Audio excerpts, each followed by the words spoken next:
buenos días.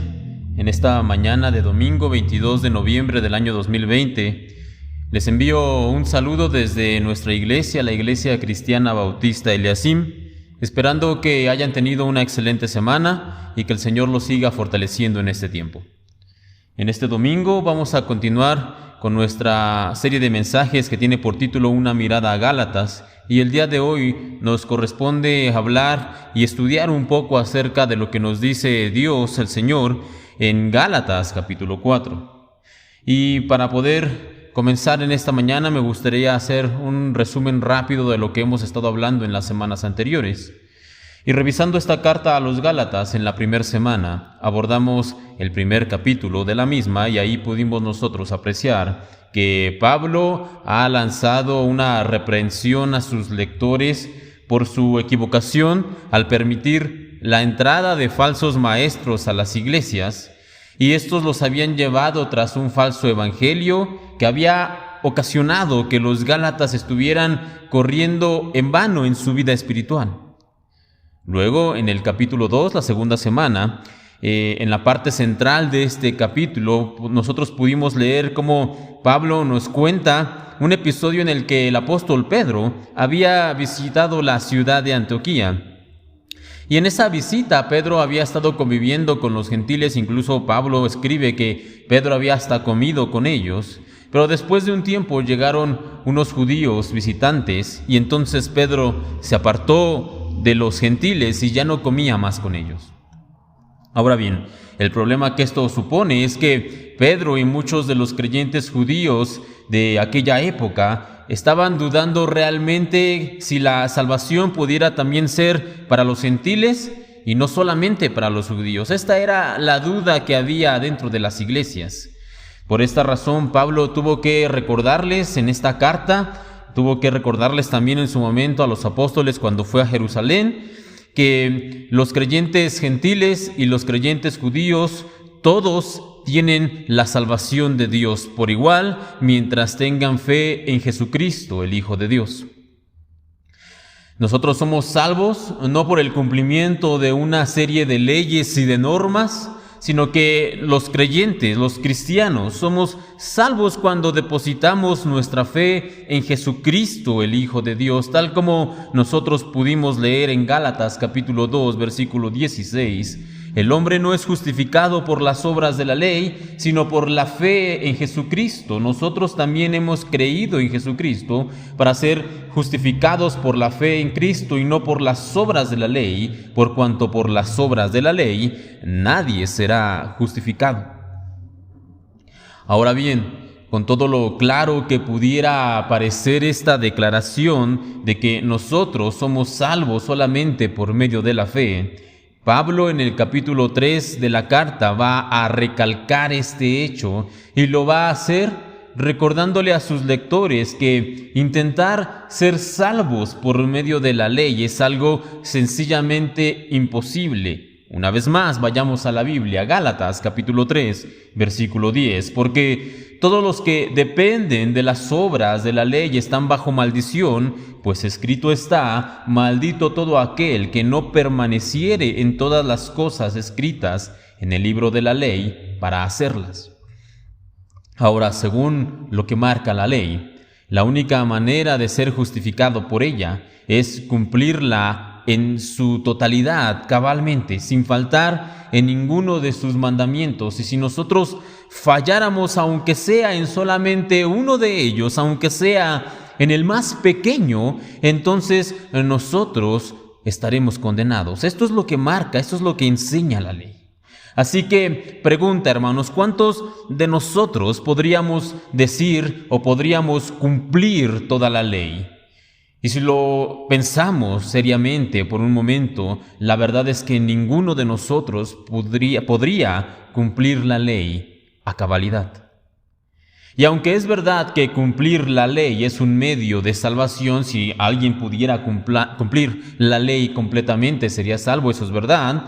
Este medio de salvación es imposible de cumplir para nosotros los seres humanos. No existe ningún ser humano, no existe nadie que pueda cumplir completamente la ley. Así que finalmente, en el capítulo 3, También se nos menciona cuál es el papel de la ley, por qué fue dada la ley a los hombres. El motivo por el que la ley fue dada a la humanidad fue para demostrar nuestra incapacidad de cumplirla totalmente. La ley nos fue dada para demostrarnos que no importa lo bueno o lo justos o rectos o lo piadosos que nosotros seamos o pensemos que somos, nunca podremos cumplir los requisitos de Dios para poder ser salvos.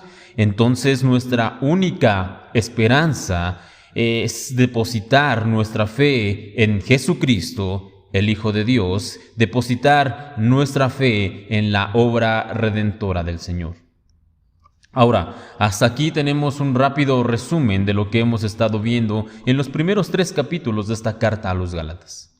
Y en esta mañana, con ayuda de Dios, vamos a abordar el 4º capítulo de esta epístola y vamos a meditar un poco en lo que el Señor nos quiere enseñar por medio de la pluma del apóstol Pablo. Así que lo primero que vamos a ver, o lo primero que quiero que veamos, es acerca de un pensamiento que suele ser común en las iglesias. Y este pensamiento es creer que la fe es un elemento de salvación introducido por Dios en el Nuevo Testamento. La fe es algo nuevo, pudiéramos llegar a pensar. Ya no estamos bajo la ley, sino que estamos bajo la gracia. Esta es una frase que se toma de la carta a los Romanos, capítulo 15, pero esta frase está fuera de contexto. Esta expresión, ya no estamos bajo la ley, sino bajo la gracia, suele hacernos pensar o hacernos creer que la ley y en consecuencia las obras de la ley son un elemento del Antiguo Testamento, un elemento del pasado, y la gracia y la fe son representantes del Nuevo Testamento, es lo que está ahora, es lo que viene ahora. Sin embargo, esta forma de pensar es un error.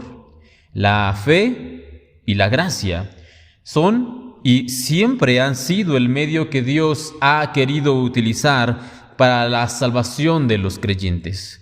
No solamente ahora, no solamente en este tiempo, no, sino que en toda la Biblia nosotros podemos ir y podemos leer cómo desde el principio el plan de Dios siempre ha sido salvarnos por medio de la fe. La fe no es algo nuevo, no es algo del Nuevo Testamento para acá, no. La fe o salvarnos por medio de la fe es algo que Dios siempre ha querido desde el mero principio. De hecho, el pasaje más importante que encontramos en la Biblia acerca de la fe, como ya lo leíamos, es Hebreos capítulo 11, versículo 1, en donde nosotros leemos lo siguiente: es pues la fe, la certeza de lo que se espera, la convicción de lo que no se ve. No obstante, algo que no leíamos la semana pasada fue la lista de personajes bíblicos que nosotros encontramos en esa lista de Hebreos capítulo 11. Y cuando nosotros vamos a ese pasaje de la Biblia, siempre que se menciona a uno de estos personajes, se va a iniciar con el mismo texto, se va a iniciar de la misma forma en cada uno de ellos.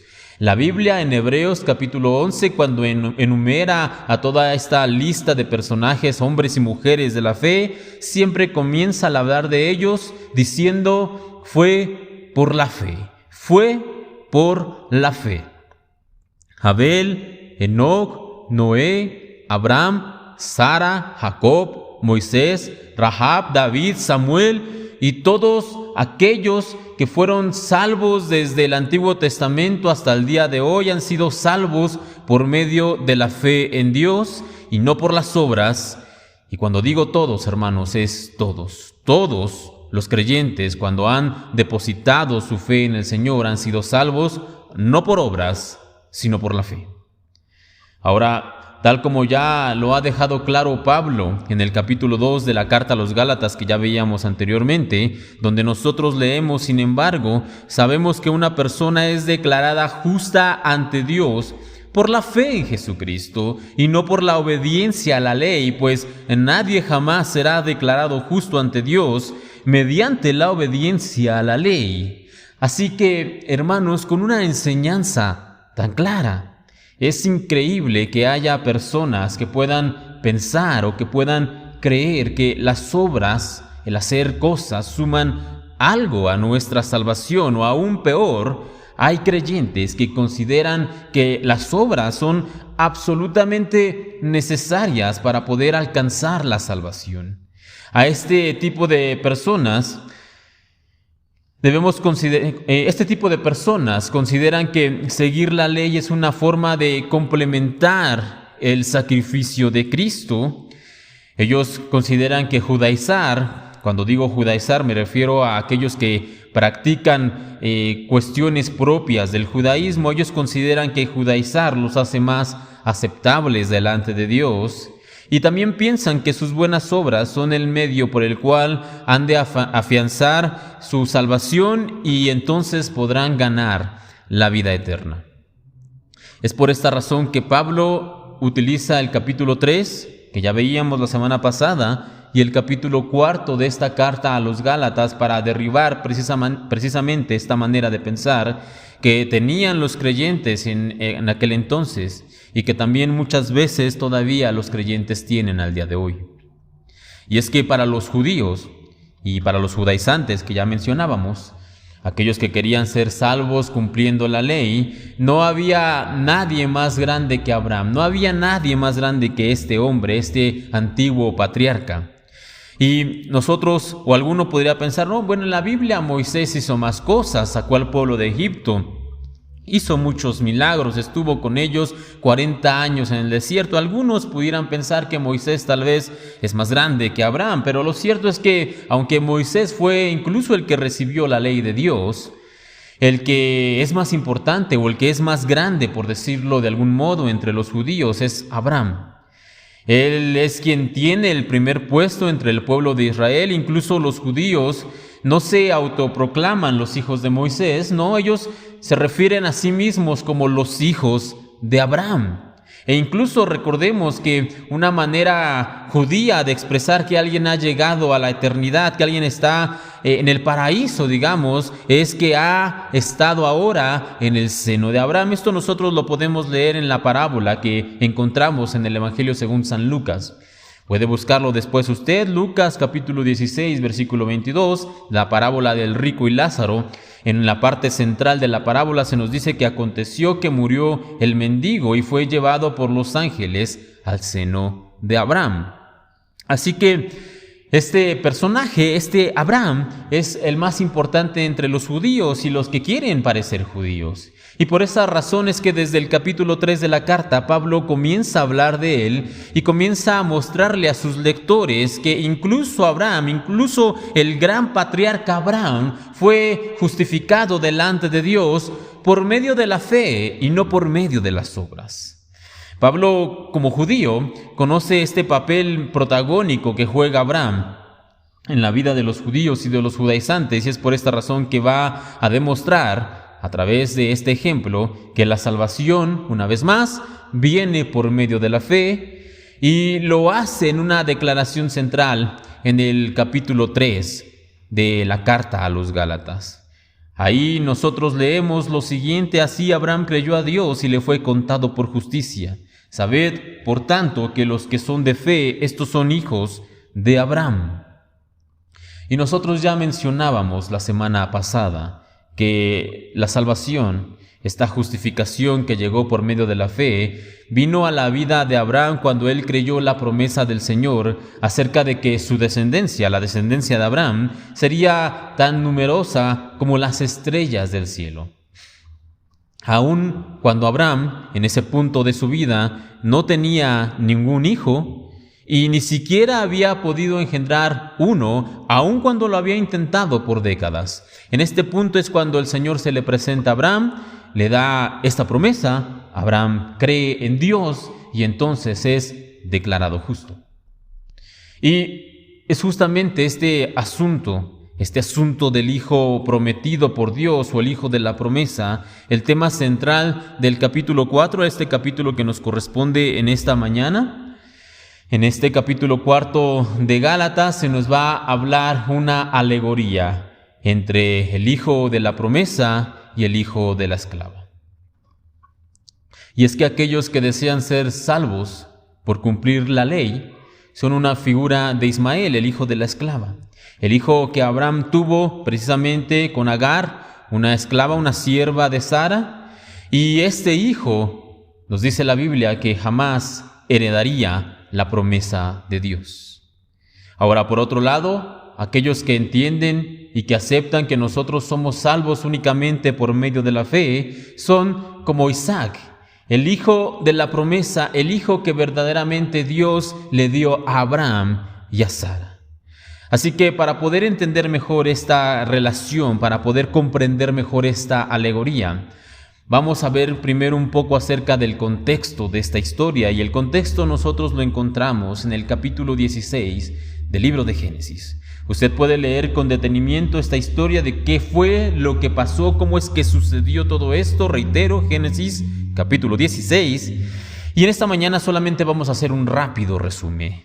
La Biblia nos dice que Abraham recibió en el capítulo 15 la promesa de parte de Dios de que su descendencia sería tan grande como las estrellas, sería multitudinaria. Y sin embargo, aun cuando Abraham creyó, como ya leíamos, después de un tiempo, él y su esposa Sara pensaron que de alguna manera podían ayudarle a Dios, así que decidieron tomar a una sierva de Sara que tenía por nombre Agar, y la dieron a Abraham para que él durmiera con ella y de esta manera pudieran concebir un hijo.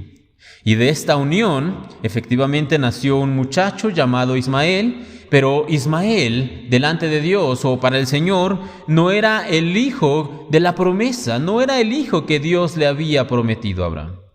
Ahora bien, algunas preguntas, hermano. ¿Acaso Dios no vio lo que estaba pasando ahí en el campamento de Abraham? ¿No vio lo que estaban Abraham y Sara pensando, lo que estaban maquinando para hacer? ¿Acaso Ismael fue algo que se le salió de control a Dios? Y la respuesta obviamente es no.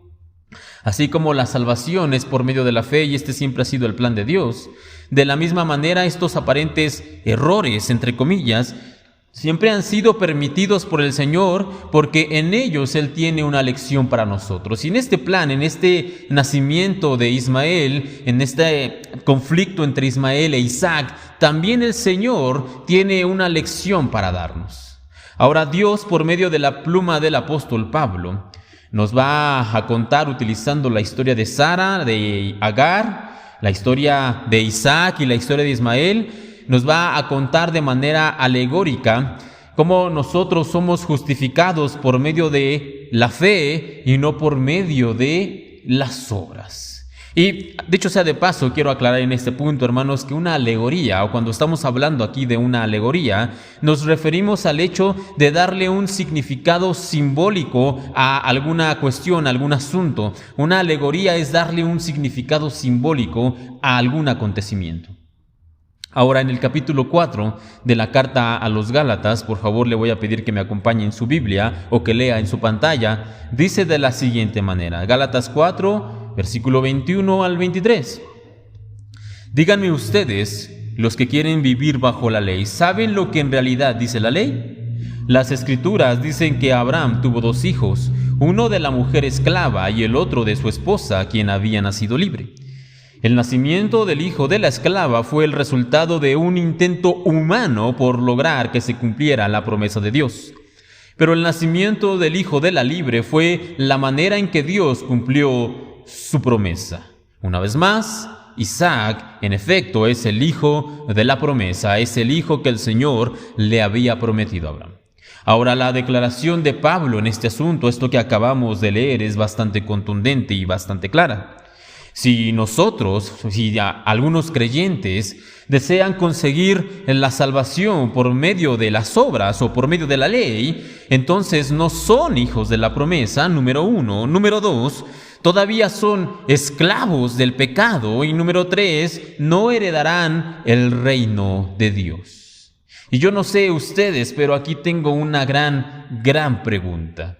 Si esto que acabamos de mencionar es tan claro, nosotros somos salvos por medio de la fe y no por las obras, es tan claro, entonces ¿cómo es posible que los Gálatas, y no solamente los Gálatas, sino muchos creyentes hasta el día de hoy, sigan pensando en que pueden agradar o que pueden alcanzar la salvación por medio de las obras? ¿Cómo es esto posible? Ahora, para poder entender esto, para poder comprender cómo es que sucede, lo primero que nosotros debemos entender es cuál es nuestra posición en Dios, cuál es el lugar que el Señor nos ha dado. Y regresemos a Gálatas en el capítulo 4, vayamos un poco más atrás. Gálatas capítulo 4, versículo 4 al 6, nosotros leemos lo siguiente: cuando se cumplió el tiempo establecido, Dios envió a su Hijo, nacido de una mujer y sujeto a la ley. Dios lo envió para que comprara la libertad de los que éramos esclavos de la ley, a fin de poder adoptarnos como sus propios hijos. Y debido a que somos sus hijos, Dios envió al Espíritu de su Hijo a nuestro corazón, el cual nos impulsa a exclamar: Abba, Padre. Antes de que el Señor nos encontrara, nosotros éramos esclavos del pecado, y por lo tanto estábamos condenados a morir y pasar una eternidad de sufrimiento. Ese era nuestro destino antes de conocer al Señor. Sin embargo, tal como nos dice la Biblia, Dios envió a su Hijo al mundo para que redimiese a los que estaban cautivos bajo la ley. Esto es, la palabra redimir se refiere a pagar el precio de la libertad de un esclavo. A eso se refiere con redimirnos. Y el precio que pagó Cristo para que nosotros tuviéramos libertad, el precio que Él pagó para redimirnos, fue su propia vida. Él entregó toda su sangre en la cruz del Calvario para que nosotros pudiéramos ser libres de la esclavitud del pecado. Ese fue el precio que se pagó por nuestra libertad. Ahora bien, si nosotros hubiéramos sido solamente liberados por medio del sacrificio de Cristo, solamente Él nos hubiera hecho libres, sería algo bueno, sí, pero sería un acto de redención incompleto, porque Dios no solamente nos liberó de la esclavitud del pecado y de la condenación eterna que nos esperaban. Esto no fue lo único que el Señor hizo, no, sino que una vez que Él nos liberó, Él nos adoptó como sus hijos, de tal manera que incluso, como acabamos de leer, nosotros podamos llamar al Señor Abba, Padre. Y esta expresión, hermanos, Abba, Padre, es una expresión que generalmente en la antigüedad los judíos la utilizaban, pero era una expresión que utilizaban los niños pequeños para referirse con cercanía y con demasiado amor hacia sus padres. Abba, Padre, nos habla de una relación íntima con nuestro Dios. Este es el grado en el cual el Señor nos ha redimido y nos ha vuelto parte de su familia, al grado que nosotros podamos decirle Abba, Padre.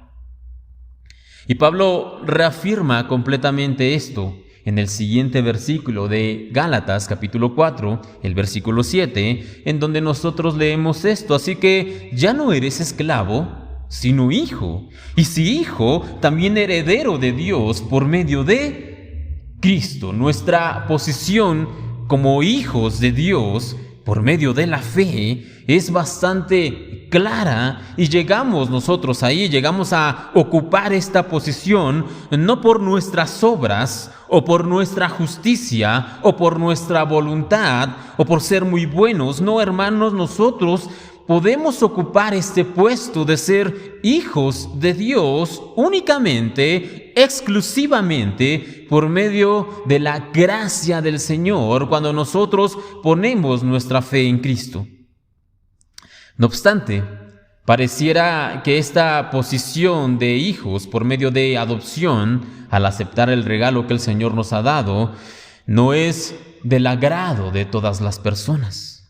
Hay quienes en su orgullo y en su obstinación, no encuentro otra manera de describirlo, orgullo y obstinación, consideran que pueden llegar a esta posición de hijos de Dios por medio de la ley, por medio de sus obras. Esto es lo que algunas personas piensan.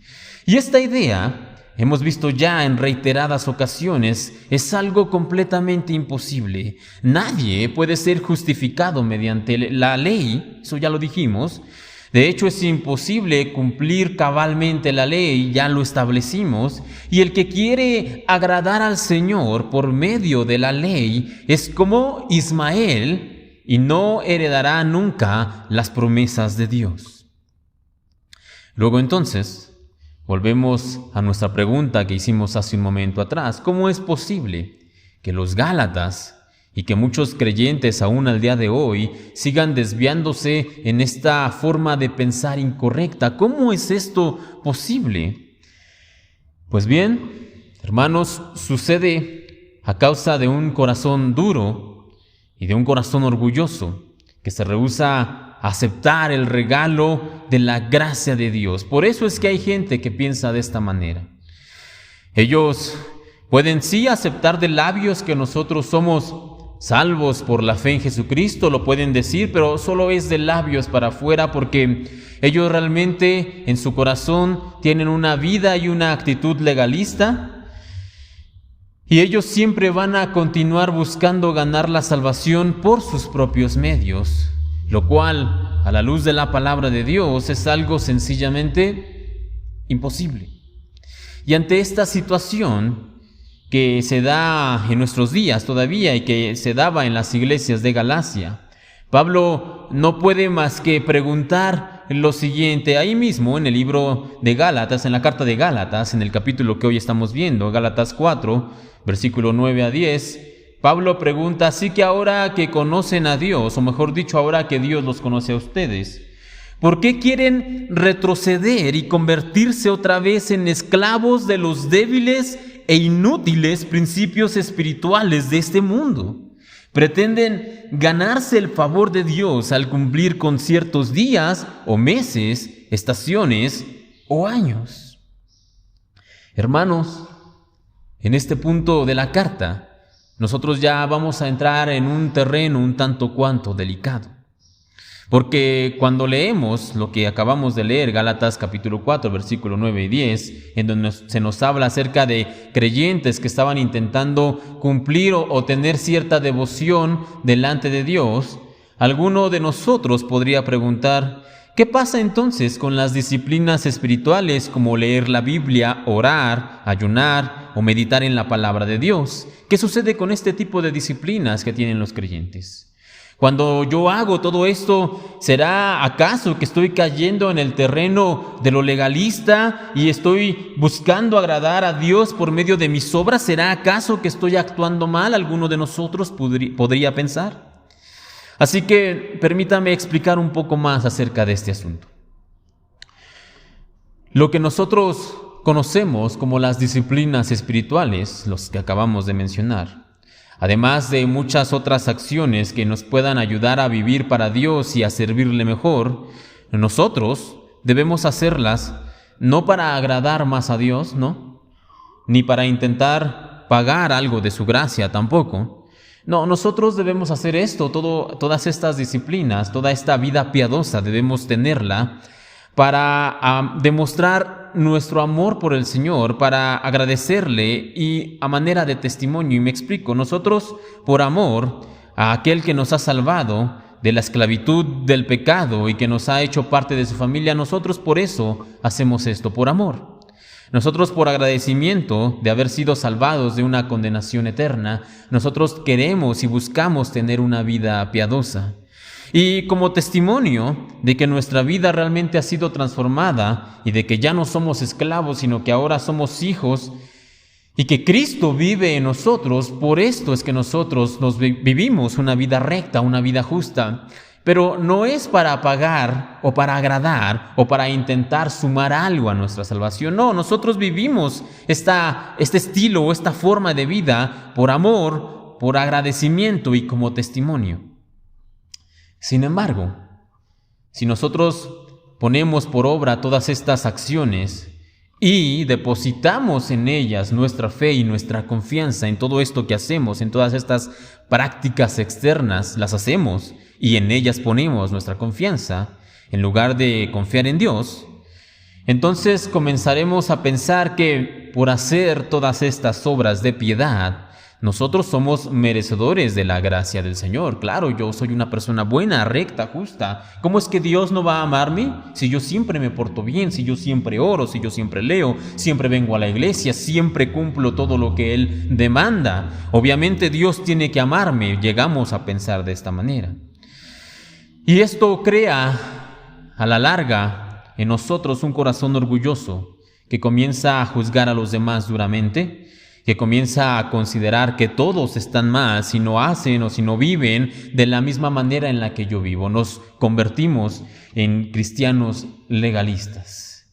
Perdemos el norte, erramos el camino y comenzamos ahora a volvernos esclavos. Ya no esclavos del pecado, no, pero nos convertimos ahora en esclavos de los ritos, de las obras.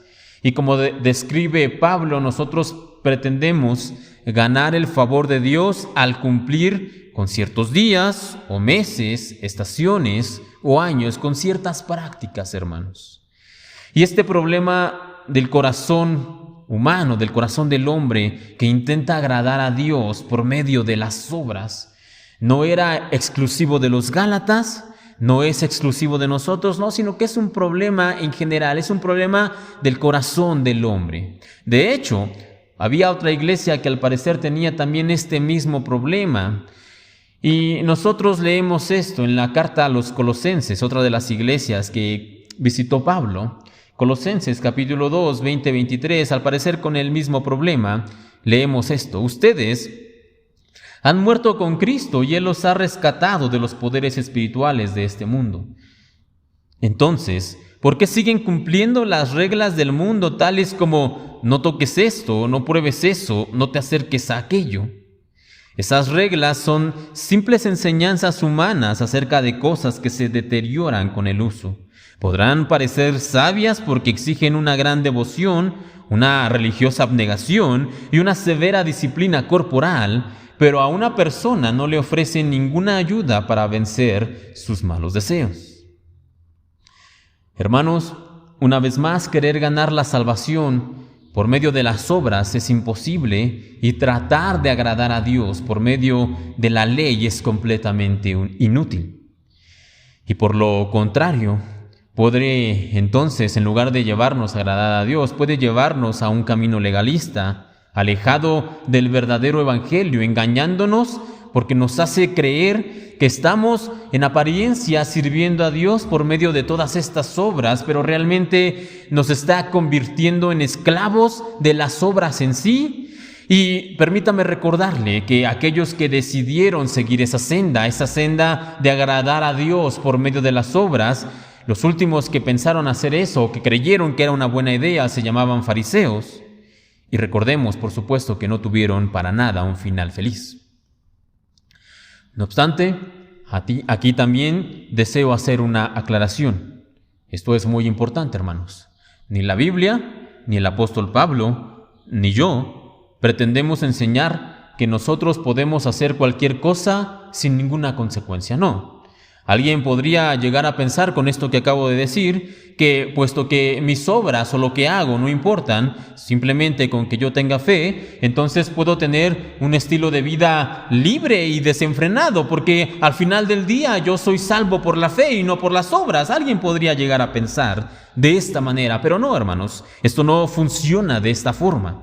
Es verdad que todo lo que nosotros necesitamos para la salvación es tener fe en Jesucristo, sí, pero si nuestra fe es real, si nosotros tenemos una fe verdadera, entonces esa fe va a conducirnos a una senda de rectitud en donde nuestro deseo principal siempre va a ser agradar a Dios. Y la forma en que nosotros vamos a hacer esto, la forma en que nosotros vamos a agradar al Señor es teniendo una vida acorde a los principios que Él nos ha dejado legados en su palabra. Eso es a donde nos conduce la fe verdadera.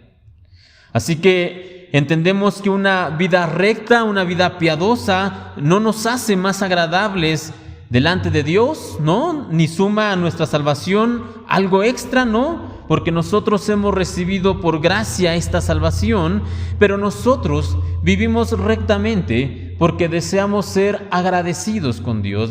Nosotros deseamos demostrar amor por nuestra salvación y nosotros queremos tener un buen testimonio para con los demás de que el Señor ha hecho algo en nuestras vidas, que el Señor nos ha transformado. Por eso es que nosotros vivimos rectamente. Así que ya para terminar, hermanos, muchos de los que hoy posiblemente han escuchado este mensaje, quizá pudieran decir: nosotros sí somos salvos por la fe y no por las obras. Esto es algo que ya sabía. Y si ese es tu caso, hermano, gloria a Dios que ya lo sabías y que ya lo entendías, y toma por favor este mensaje solamente como un repaso, como un apoyo, y para que tu fe y la forma correcta de creer en el Señor siga siendo fortalecida. Tómalo solo como un repaso. Sin embargo, otros quizá no tenían este punto del todo claro, así que espero sinceramente que este mensaje les haya sido de ayuda para poder aclarar cualquier duda y para poder traer luz a su vida sobre la verdad que la Biblia nos enseña. Y esta verdad es que somos salvos únicamente por medio de la fe en Jesucristo, solamente por medio de la fe. Y por último, hermanos, tal vez en este tiempo de la iglesia por internet, en donde nosotros podemos ver diferentes cultos, diferentes prácticas, diferentes iglesias, incluso por medio de esta vía de internet, tal vez alguno de ustedes está siendo atraído por todas estas prácticas que muchas iglesias tienen, y lo digo con todo respeto, prácticas inútiles, que es verdad que sí resultan atractivas a la vista, que son llamativas. En primera instancia lo son, sí, pero realmente para nada aprovechan. Y a la larga suelen llevarnos a una esclavitud legalista. Y es mi deseo en esta mañana, hermanos, que la palabra de Dios, lo que nosotros acabamos de ver ahora en Gálatas capítulo 4, traiga luz y traiga libertad a su vida, de tal manera que nosotros podamos ser conducidos a la verdadera fe, al verdadero camino del Evangelio, a lo que nos enseña la palabra de Dios. Una vez más, que nosotros somos salvos por medio de la fe y nada más. Así que con esto estamos terminando en este domingo, y la próxima semana, con ayuda del Señor, vamos a terminar esta vista panorámica a la carta a los Gálatas con los últimos 2 capítulos que nos restan, Gálatas capítulo 5 y capítulo 6. Así que, sin más por el momento, vamos a terminar con una oración. Amado Padre Celestial, te damos gracias en esta mañana por la oportunidad de escuchar el mensaje que tú tienes para nosotros. Y Señor, yo quiero pedirte por favor que si alguno de mis hermanos tiene o ha tenido dudas acerca de este asunto, que tú le puedas traer luz por medio de tu palabra. A mis hermanos que tienen claro, perfectamente comprendido, Señor, que somos salvos por medio de la fe, síguelos manteniendo en ese camino siempre. Y si alguno de ellos, como ya mencionaba, en este tiempo se ha visto atraído por todas estas prácticas que muchas veces se enseñan o se practican incluso en otras iglesias, Señor, ayúdale a entender que no es necesario ninguna de estos actos legalistas, ninguna de estas acciones, que nosotros no somos salvos por las obras, sino que lo único que necesitamos es creer en ti, Señor, es tener y depositar nuestra fe en lo que tú hiciste por nosotros en la cruz. En este tiempo en que no hemos podido vernos, Señor, en tus manos encomiendo a mis hermanos para que los mantengas firmes en el camino correcto, que ninguno de nosotros, Señor, corra en vano esta senda de la fe, Señor, sino que estemos corriendo en el camino correcto para llegar a ti. Ayúdanos, por favor, a cumplir esto. En tus manos nos ponemos en esta semana que comienza para que nos ayudes, nos guardes y nos protejas en todo tiempo, Señor. Sigue guardando a nuestros hermanos, a los que están bien, a los que han caído enfermos, y guárdanos, Señor, como iglesia en este tiempo tan complicado.